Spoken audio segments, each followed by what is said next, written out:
What's up, bros and hoes? Whatever floats your goat. It's your boy Relentless, bringing you another brand new episode of the Division build videos. And today, since there's, like I've said in here lately, a lot of controversy and smoking guns when it comes to Alpha Bridge and what the unseeable future will hold for it.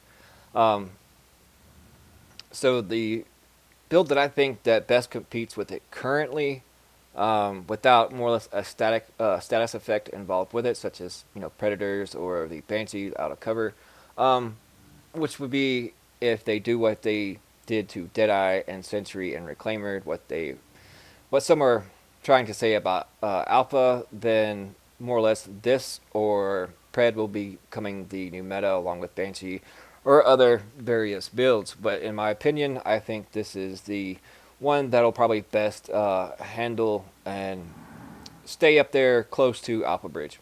And might even be the new meta depending on what they do with Alpha. And this is the golden build, or the Super Saiyan, so to speak. I'm a Dragon Ball Z fan. If you don't know what that is, I'm pretty sure you can type that into Google or YouTube and check out and see what an actual Super Saiyan is. Without further ado, I bring you the golden build, and yes, you're like, well, that's not all gold, though. You have an Alpha Bridge knee pads there. Well, just for the simple fact of there is no great knee pads out there um, that are actually high end unless you have the short bow. I actually do not possess the short bow knee pads. I'm still grinding for them. Um, no luck yet, but hopefully in time that'll change. Um, as of right here, I'm running Vigorous. As you can see, I do have a Barrett's chest piece that would come in uh, better here, and I'll equip that after I go through the actual gear sets that I have on now, and then we'll switch it up and to where you can go with Barrett's. And the Barrett's chest piece will actually come more impotent. But as you can see, the difference in the armor between the Barrett's bulletproof vest and the Vigorous chest piece is a lot different, um, by a little over 300 armor. And that you may think, well, that's not necessarily that great of a chance, but yet it does pay a little difference in where it comes with toughness and your stamina. But anyways, I'm running Vigorous with this. 4% health on a kill, 1187 armor and ammo capacity with 1249 coming in at firearms. And then my mod slot, 262 stamina, 272 armor, another 261 stamina, and 271 armor. Going on to the mask, great armor roll on this, almost godlike. It's only one off from being the base armor roll max that you can actually get. Really good stamina roll on it as well. And as we know, the Tenacious Mask's talent is increased damage by 10% for 10 seconds when using a medkit. Now, if you're trying to face trade, which is not exactly the greatest thing to do, but let's say it's like a 2v1 situation or whatever, and you're pretty much forced to use a medkit, and if you have like Combat Medic on and Adrenaline, you know, and let's say they're on a reload speed, they're reloading. You can pop a med kit if you time it just right. You receive that overheal because you're not taking damage. Because we all know with adrenaline, you get your base, heal from your med kit, and then if you're not taking damage, then a moment will pass, pretty much like a second or two, and then you'll get that overheal. So when doing that, you increase your damage by 10% for 10 seconds. And as you can see, I got crit hit chance. You can opt in for skill power, but since this is a high end, I'm running specialized. I think the crit hit chance here is a little more applicable than the skill power due to actually the way the current meta is and having to trade in and out with the Alpha Bridge gear pieces and gear sets right now. My mod slots, 261 stamina and 271 armor, and with 15% disorient resistance. Knee pads, great stamina, great armor, 1243 with increased kill XP, disorient resistance, and the enemy armor damage. And you want enemy armor damage in your knee pads as well as in your mask and your minor attributes. It's not necessarily you have to, but if you're an avid PvPer, then that is the best in slot for the minor attributes because, as we all know, the enemy armor damage is real and is working on PvP. You just take your overall number and divide that by 3, and that's how much enemy armor damage you're actually doing to other players in the DZ.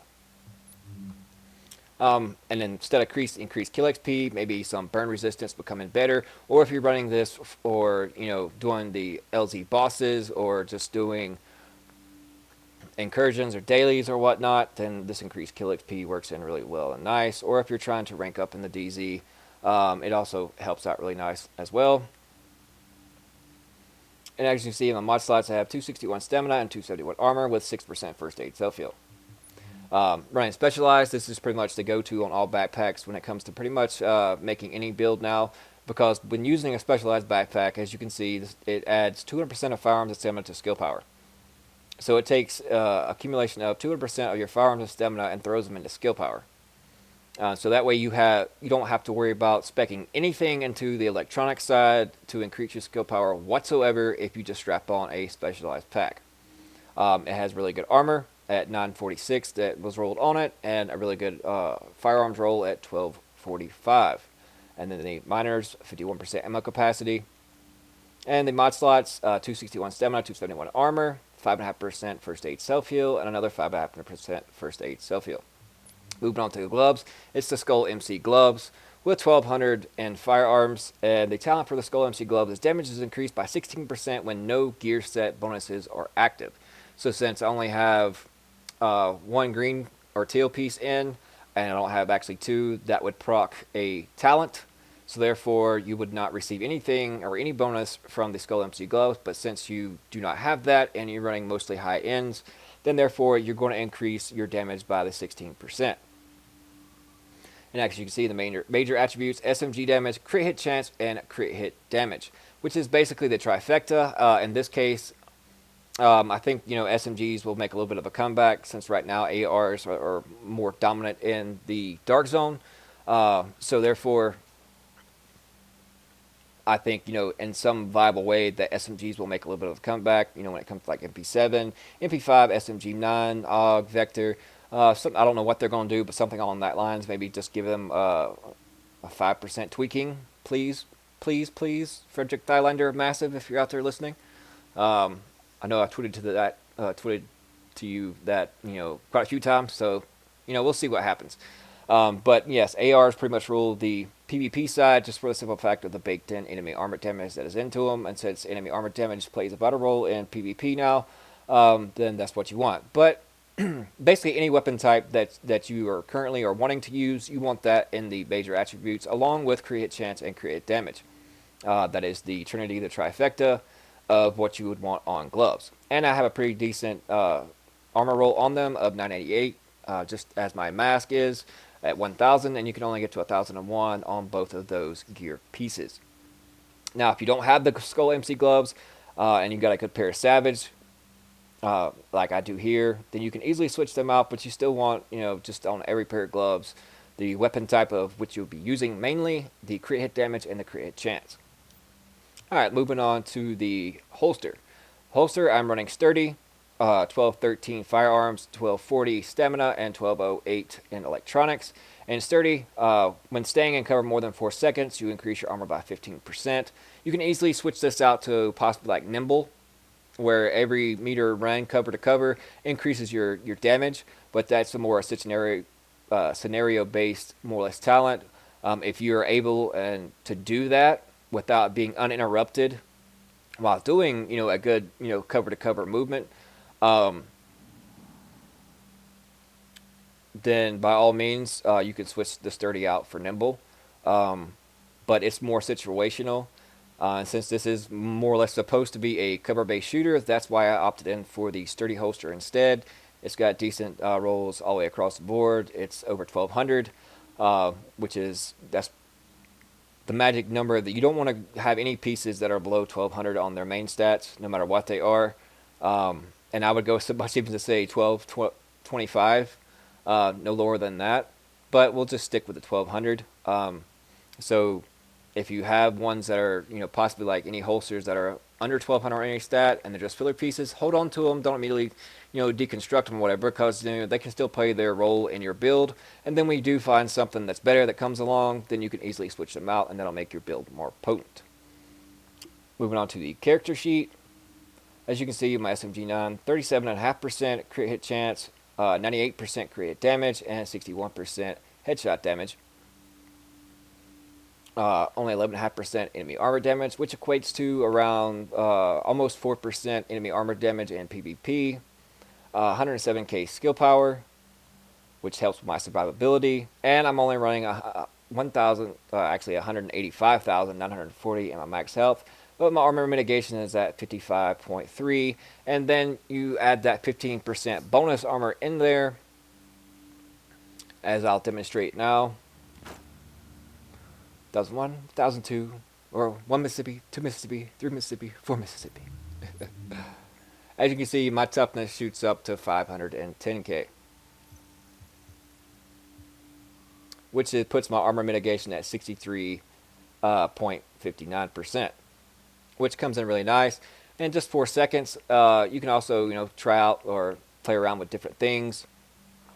Such as like the robust chest piece, just bouncing like you used to do in 1.3 and earlier when it comes to smart cover, just tagging it and bouncing off, it automatically procs that robust and you get that bonus armor on that. So, whatever is more preferable for your playstyle, if, you can pop in and out or off certain objects to proc that when in PvPing, or in this case, even when you're doing PvE content, this comes in handy. Especially since the NPCs swarm you and focus you more now.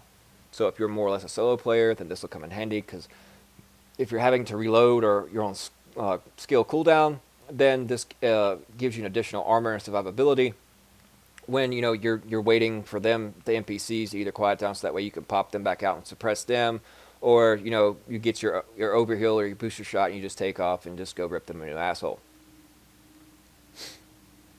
As you can see, my weapons, SMG9, 19.4k base damage with Unforgiving, Vicious, and Fierce.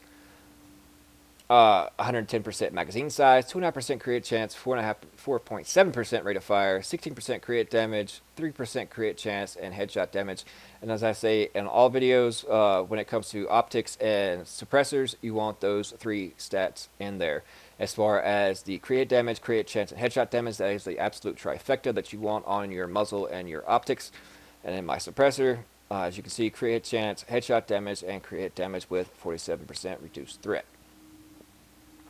Moving on to the ARs. My AR have Vicious, Responsive, and Destructive. Magazine size 101%, 3% crit chance, 4.8% rate of fire, large magazine. And then my large optics, a VX1 scope with 17.5% headshot damage, 3% crit chance, and 4% critical hit damage. And my suppressor, 18% headshot damage, 4% crit hit damage, 3% crit chance. And my underbarrel, crit hit damage, optimal range, and reload speed. Which is, here you can opt out for many different things. I've learned to more or less control the recoil of the LVOAC without having too much stability on that. But if you are just learning its recoil pattern and still not used to it, then you can swap your large optics out for any other thing that makes it easier for you. But you can switch it up to anything you'd like. If you want more optimal range out of it, more reload speed, if you prefer stability, by all means go for it. Like I can easily, swap this out for 27.5% reload speed. And, if people out there just want to do clickbait videos and they have their thumbnail is some crazy outrageous DPS number, then they either have some kind of skills procced or doing something. And as you can see, just with that additional reload speed on there, my DPS jumps up 20k. So you don't want to rely on the DPS number, but you want to go by your character stat sheet. In this case, I opted out for the small grip due to the 19% crit damage, not more or less the optimal range or reload speed. Over the reload speed, accuracy, and crit damage of the handstop FDE that I have, or even this vertical grip Wolf Gray, which is 43% optimal range, that's mostly used on Shotguns, more or less. Yes, they're still viable, and they definitely still hurt if in the right hands. But basically, you know, in these two, as far as when it comes to your optics or your muzzle, you want the trifecta: create damage, create chance of headshot damage, whatever is suitable to your playstyle for the underbarrel and the magazine, depending on what weapon you want or weapon you have. And the most general cases, unless it's an LMG, you want magazine size, create chance, and rate of fire. But the rate of fire is not necessarily need here, since the base RPM is 850 on the LVOA. So you can supplement that out for created damage. But anyways, let's show the base damage at the fire range of what this bad boy does. Alright, as you can see, no crits, 22.2. So I'm getting 2k bonus with the Skull MC gloves. So you don't really necessarily want to rely on, you know, well, I'm only, you know, if you're doing a build, well, and increasing your firearms, and you're like, well, this says 22, 23, but then look at the talents that's actually on your gear and what they do. And it's easy just to run down here to the base operations and test it out and find out exactly how much, you know, you're actually doing. And 37.3 crit to the body, not to the head. 61.8, 46.7. So almost 62 to the head crit, and for almost 47 without crit.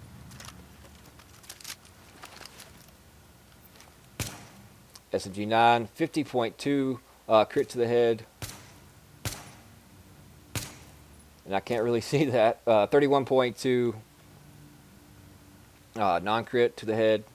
Body, 38.4 crit, and 19.4 non-crit. But as I said before, I will show you the differences with the, if you accompany the Barrett's Bulletproof Vest with this instead of the Vigorous.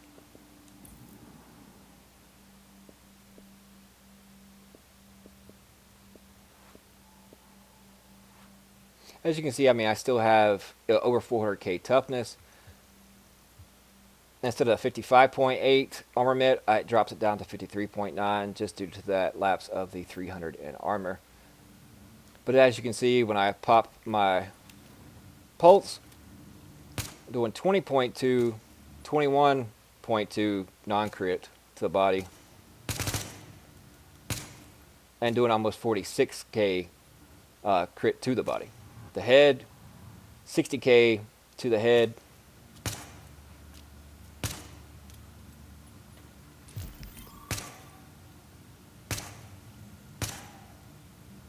$59.3. Non-crits 34.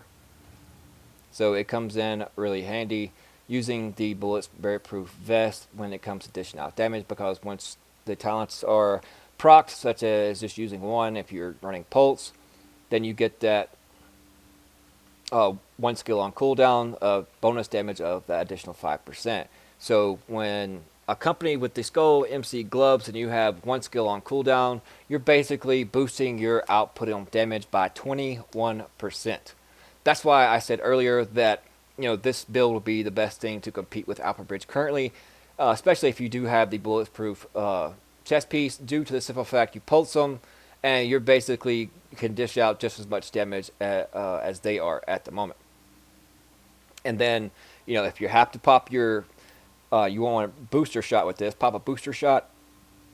That will proc the 2-piece on skill cooldowns, and that'll be a 10% in armor boost. So that's why I said if you're looking at any builds to more or less go to compete with the current Alpha Bridge meta, then the all gold build accompanied with the Skull MC gloves and the Barrett's chest piece is the way to go. And if you are so fortunate to have the short bow knee pads, that also would make this build even more potent, because throwing grenades is an art form. Alright, well guys, I hope you enjoyed the video. Ground and pound that like and subscribe button if you don't mind. All your support is very much appreciated. Any comments or suggestions on anything is always welcome in the comment section below. And as always, this is your boy Relentless. I hope you have enjoyed the video, and I hope you go out and try this, especially if you're just tired of getting gunned down by groups of 4 with the Alpha Bridge. That's all that they're running. But think smarter, not harder, as the quote goes, because people that are just average players, whatnot, when it comes to PvP, they might have what some consider an OP build, such as the Alpha Bridge running it, that what makes them better for themselves. But you can always outplay, outthink, and outsmart anybody. So always think about a strategy before going into engagement, and learn to think fast on your feet. As Bruce Lee would say, be water, my friends. Be fluid. Whatever situation you go into, be prepared, be knowledgeable. Um, you know, digest as much as possible of your knowledge as far as when it comes to things divisions. So that way you can think fast up on your feet, depending on what the other team or other person is using. Um, there's PvP tournaments that are currently going on in the upper echelon gaming community. There'll be one actually tonight, I believe, on the Xbox console, and then the PC one's coming up, and on the PS4, I'll be doing it next weekend, next Friday, hopefully. So if you're in the upper echelon gaming community, go check them out on Facebook and look for their posts. If not, I advise go check them out, because it's a very can't even talk, knowledgeable community and positive outlook on all things division, with great content and also great minds and people with different ideas. And if you're looking for more like-minded players to game and party up with, then this is a great place to be. But as always, this is your boy Relentless. Thank you guys so much for watching. I hope you all have a grand and happy new year, and we'll see you guys in 2017.